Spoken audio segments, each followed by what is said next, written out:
Good evening to you. I'm Kim Vickers. Thank you so much for joining us on News Channel 6 at 11. Renetta is on assignment. Coverage you can count on begins with the annual Walk for Water as it returned to the CSRA with the aim of gathering, educating, and raising funds for the global water crisis impact. Bria Smith has the story.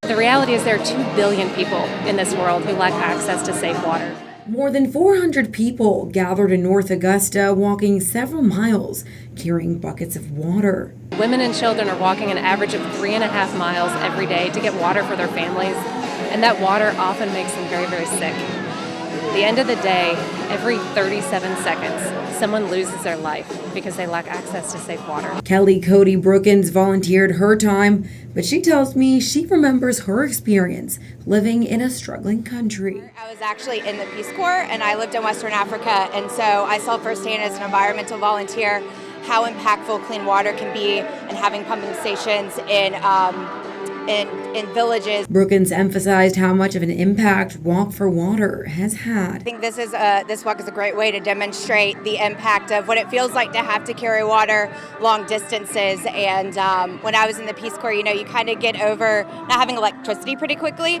but one thing that was really difficult was water, not having running water and the amount of time that it takes to get that water. Each family will benefit from the funds and awareness made by many volunteers Saturday morning. They get an average of 5 gallons, which is a very small percentage of these pools. That 5 gallons of water has to provide everything their family needs for one day. So from drinking water to cooking water to bathing, that is all they have. So the water that we're carrying in each of one of these buckets is around 2.5 gallons. So that's half of what a family would have for a day. Because of folks like Howell and Brookins, families' worry of how they'll have access to clean, fresh water is being reduced. That's why I came out. I think that they're doing really great things at the Water Mission. And like I said, I just know firsthand how important that is as someone that lived in a country that didn't have a lot of clean water and accessibility. For more information on how you can be a part or donate, visit WJBF.com.